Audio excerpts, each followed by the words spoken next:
휘발유에 리터당 2센트의 세금을 부과한다는 내용을 골자로 하는 찬반 투표가 오는 10월 7일 트랜스링크 시장 회의단을 통해서 열립니다.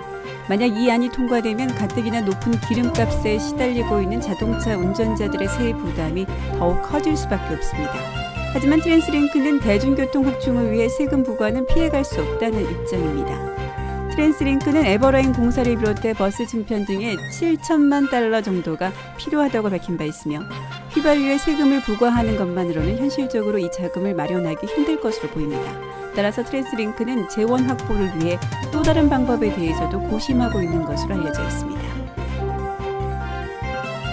오더 오브 캐나다의 수상자 명단이 지난 14일 공개됐습니다.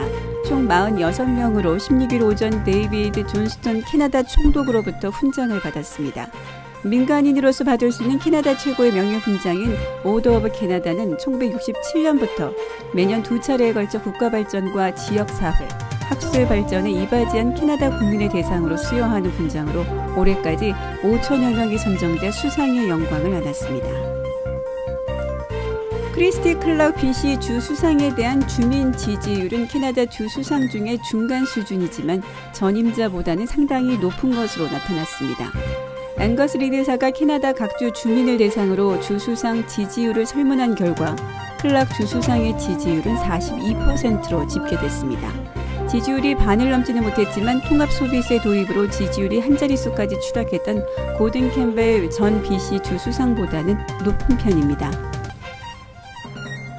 캐나다가 내년 말까지 얼굴인식 기능을 갖춘 전자여권을 전면 도입할 계획입니다. 지난 15일 캐나다 여권청은 지난 2004년 처음 도입 방침을 세웠던 전자여권 전환 계획을 내년 말까지 완료키로 했다고 밝혔습니다. 이로써 캐나다는 선진 8개국 중 가장 늦게 전자여권을 도입하는 국가로 대열에 합류하게 됐습니다. 전자여권에는 소지자의 성명과 성별 구분, 생일, 출생지, 얼굴 사진 등을 담은 전자칩이 내장됩니다. 이 같은 기능을 갖춘 전자여권이 현재 95개국에 도입해 시행 중으로 세계적으로 3억 5천만여 배가 발급돼 시행되고 있습니다.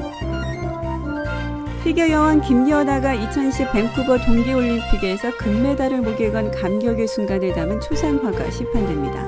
김연아의 매니지먼트사인 올드스포츠는 피터 유릭이 그린 이 초상화를 G마켓과 피터 유릭의 웹사이트를 통해 판매한다고 밝혔습니다.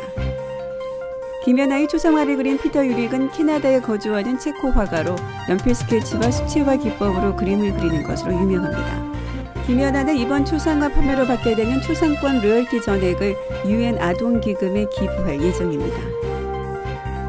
지난 주말 BC주 자연보호 담당관들은 스쿼미시 인근에서 사람들에게 위협적이고 애완동물들을 공격해오던 쿠거 3마리를 사살했다고 발표했습니다. 크리스 도일 자연보호 담당관은 사살된 쿠거들은 한 가족이며 상당 기간 스쿼미시 인가 근처에 서식해온 것으로 전해졌습니다. 특히 산악 자전거를 탄 사람들과 산책하는 사람들에게도 접근했고 집 뒷뜰에도 나타나는 등 사람들 주거 지역을 배회하며 서식해왔다고 덧붙였습니다.